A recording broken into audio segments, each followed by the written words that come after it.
राजस्थान का इतिहास एवं संस्कृति। अगले 1 महीने में अपन इसको क्या कर लेंगे, कंप्लीट, और नोट्स भी कंप्लीट कर लेंगे, समझे। तो देखो दोस्तों, आज के स्टार्ट करते हैं अपन टॉपिक। कौन सा टॉपिक स्टार्ट करेंगे, राजस्थान का इतिहास करें या फिर और कोई टॉपिक को स्टार्ट करें, बताओ। राजस्थान का इतिहास, इसमें ही सभ्यता है, इसमें प्रागैतिक ऐतिहासिक काल है, समझ रहे हो, यानी कि जो सभ्यता वगैरह है उनसे भी पहले का है, किस युग मतलब किस प्रकार से आदि मानव ने अपना कार्य किया, किस प्रकार का इसका आविष्कार हुआ था, इसके बारे में इसमें दे रखा है। तो अपन स्टार्ट करते हैं इससे, राजस्थान के लोक देवता। कहाँ से, राजस्थान के लोक देवता, चैप्टर नंबर 2, ठीक है। चलते हैं राजस्थान के लोक देवता। साथ के साथ मेरे भाइयों नोट्स बनाते चलना बस, क्योंकि मैं आपको लाइन टू लाइन बता दूंगा कि ये लाइन लिखनी है, क्योंकि भाई आजकल उसका तो सिस्टम रहा ही नहीं है कि हम वन लाइनर पढ़ के नहीं और काम चला लें। अब तो पूरी बुक का अध्ययन करना पड़ेगा, उसके बाद ही हमें पता लगेगा भाई यहाँ से एक क्वेश्चन आया है, समझ रहे हो। तो देखो भाई, 1 मिनट रुक जाओ, अब स्टार्ट करते हैं अपन। चैप्टर नंबर 2, कक्षा 10th की बुक है। किसकी, कक्षा 10th की बुक है। तो देखो भाई, अपन स्टार्ट करते हैं। राजस्थान के लोक देवता, राजस्थान के प्रमुख संत एवं लोक देवता, ठीक है। तो देखो, लोक देवता कैसे कहते हैं। लोक देवता 13वीं सदी से राजस्थान में इस्लाम के प्रवेश एवं तुर्क आक्रमण के कारण राजस्थान के जनजीवन में एक परिवर्तन, एक नवीन परिवर्तन दृष्टिगोचर होता है। कब होता है, 13वीं शताब्दी में। कब होता है, 13वीं शताब्दी में। किनका आक्रमण हुआ, मतलब राजस्थान में किनका प्रवेश हुआ था, इस्लाम के प्रवेश और तुर्कों के आक्रमण के कारण राजस्थान के जनजीवन में एक नवीन परिवर्तन दृष्टिगोचर होता है।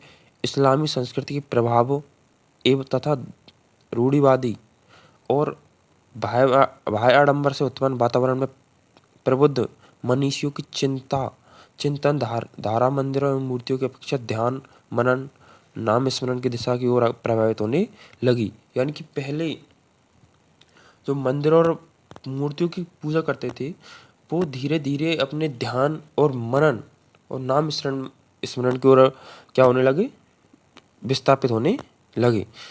इसी कालखंड में राजस्थान में कुछ ऐसे व्यक्तियों ने जन्म लिया। इसी कालखंड में राजस्थान में कुछ ऐसे महान व्यक्तियों ने जन्म लिया जिन्होंने अपने आचरण और दृढ़ता से समाज की को नई दिशा दी। किसे, अपने आचरण और दृढ़ता से समाज को क्या दी, नई दिशा दी। आमजन ने इनकी दिखाई राह का न केवल अनुसरण किया, वरन इन्हें देवता तुल्य माना। किस समान, देवता तुल्य। किस समान माना, देवता तुल्य माना। इन्हीं लोक देवताओं व लोक संत का दर्जा प्राप्त हुआ। इन्हें ही क्या दिया गया, लोक देवता और लोक संत का दर्जा। देखो दोस्तों, जो 13वीं शताब्दी के आसपास इस्लामों का प्रवेश और तुर्कों के आक्रमण से राजस्थान का जीवन क्या हो गया, अस्त व्यस्त, जिससे नए दृष्टिगोचर का आविष्कार हुआ, ठीक है। जिससे इस्लामी संस्कृति प्रभाव और रूढ़िवादी और बाह्य आडंबर से उत्पन्न वातावरण से प्रबुद्ध मनुष्यों की चिंतन धारा में मंदिर और मूर्तियों की अपेक्षा ध्यान मनन करने लगे, ठीक है। इसी कालखंड में राजस्थान में ऐसे महान व्यक्ति को जन्म हुआ, यानी कि ऐसे महान व्यक्ति जो जन्म हुआ जिनके आचार और दृढ़ता समाज को एक नई राह दिखाई। सॉरी, हाँ आगे। उन्होंने आमजन ने इनकी दिखाई राह का न केवल अनुसरण किया, उनके दिखाए मार्ग पर चले, साथ साथ में उन्होंने देवता तुल्य भी माना, जिन्हें आगे चल के देवता या संत का दर्जा दिया गया। इसी अध्याय में हम इनको पढ़ेंगे। तो ये जो अंडरलाइन किए ये थोड़े इम्पोर्टेंट है। आगे अपन पढ़ेंगे पहले गोगा जी। क्या पढ़ेंगे भैया? गोगा जी। ठीक है, क्या पढ़ेंगे? गोगा जी, गोगा जी। तो राजस्थान, गोगा जी का नाम राजस्थान के पंचपीरों में बड़ी श्रद्धा से लिया जाता है। तो राजस्थान में पहले मानते हैं पंचपीर कितने हैं? पंचपीर, पंचपीर, पंचपीर कितने हैं? 5। कितने हैं? 5। अब इनको देखो, पाबू हड़बू हरबू रामदेव जी मेहा मांगलिया मेहा 5 पीर पधार गोगा जी के जी हाँ। यानी कि पाबू से पाबू जी, अड़बू जी साकला, और रामदेव से रामदेव, मांगलिया से मांगलिया, और मेहाजी मांगलिया। ठीक है, और एक गोगा जी हो गए। ठीक है, कितने हो गए? 5। एक गोगा जी, 5 हो गए भैया। ठीक है, पाबू जी, अड़बू जी, रामदेव जी, मेहा मांगलिया जी, और अगला है गोगा जी। कितने हो गए? 5। तो इसकी ट्रक है गोपा मेरा है, गोपा मेरा है। तो गो से गोगा जी, पा से पाबू जी, गोपा में से मेहाजी मांगलिया, हेते हड़बू जी, और राते रामदेव जी। तो ये हो गए पंच पीर। अब देखो आगे क्वेश्चन। गोगा जी के पिताजी का नाम यह है जेवर, जेवर जी। क्या नाम है?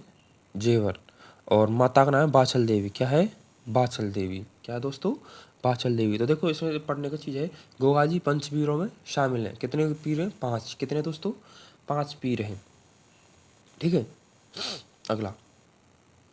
हाँ, और अब गोगा जी के पिता का नाम क्या है? जेवर जी। क्या है दोस्तों? जेवर जी। तो ये लिखना जरूरी है कि माता जी का नाम, पिता का नाम जेवर जी और माता का नाम बाछल दे है। इन्हें गोरखनाथ व महमूद गजनवी के समकालीन माना जाता है। यानी कि इनके समय कौन थे? एक तो गोरखनाथ जी थे, और एक महमूद गजनवी, जिन्होंने इसे जहार पीर की आदि थी उपाधि दी थी। गोगा जी अपने मौसेरे भाइयों अर्जुन शरण के साथ संपत्ति का विवाद चल रहा था। तो गोगा जी के भाई, मौसेरे भाइयों के साथ किसका संपत्ति का चल रहा था? विवाद। और उनके भाई थे अर्जुन और सर्जन। मौसेरे भाई कौन थे? अर्जुन और सर्जन। अर्जुन सर्जन द्वारा मुसलमानों की फौज लाकर लाकर गोगा जी की गायों को घेर लेने के कारण इनका गोगा जी के साथ भीषण युद्ध हुआ था। इसमें अर्जुन सर्जन के साथ गोगा जी की भी वीरगति को प्राप्त हुए थे। यानी कि अर्जुन और सर्जन ने किसने बुला लिया? मुस्लिम फौज को बुलाकर लाकर गोगा जी की गायों को घेर लेने के कारण इनका गोगा जी के साथ क्या हुआ था? युद्ध हुआ था। युद्ध हुआ था। इसमें अर्जुन सर्जन और गोगा जी वीरगति को प्राप्त हुए थे। तो दोस्तों इसमें लिखने को क्या है कि गोगा जी के मौसेरे भाई अर्जुन सर्जन के साथ किसका विवाद चल रहा था? संपत्ति का, यानी कि जमीनी विवाद वगैरह के वो झगड़ा चल रहा था। तो उन्होंने क्या किया था कि मुस्लिम की फौज बुलाकर गोगा जी की जो गाय थी उनको घेर लिया। जिसके बाद में गोगा जी और उनके मध्य क्या हुआ था? युद्ध हुआ। जिस युद्ध में गोगा जी अर्जुन सर्जन वीरगति को प्राप्त हुए। ठीक है, अगला क्वेश्चन है गोगा जी का जन्म। गोगा जी का जन्म क्या हुआ दोस्तों? स्थल ददरेवा स्थान शीर्ष मेड़ी। ददरेवा कहाँ है वर्तमान में? चूरू जिले में। तो जन्म कहाँ हुआ था? ददरेवा चूरू, जैसे शीर्ष मेड़ी कहा जाता है। तथा इनका समाधि स्थल कहाँ है दोस्तों? धुरमेड़ी। कहाँ पर है दोस्तों? धुरमेड़ी कहलाता है, जो कहाँ पर है? हनुमानगढ़ में। कहाँ पर दोस्तों? गोगामेड़ी हनुमानगढ़। हनुमानगढ़ की गोगा जी की स्मृति में गोगामेड़ी हनुमानगढ़ एवं समस्त राजस्थान भाजपा कृष्ण नवमी को गोगा नवमी के रूप में मनाया जाता है। इसी दिन गोगा जी की अश्वारोही भाला लिए योद्धा के प्रतीक के रूप में अथवा सर्प के प्रतीक के रूप में पूजा की जाती है। इनका पत्थर पर उत्कीर्ण सर्पयुक्त पूजा स्थल प्राय गांव की खिचड़ी के वृक्ष के नीचे होता है। मान्यता है कि गोगा जी को झार पीर कहकर पूजने से सर्पदंश का विष प्रभावहीन हो जाता है।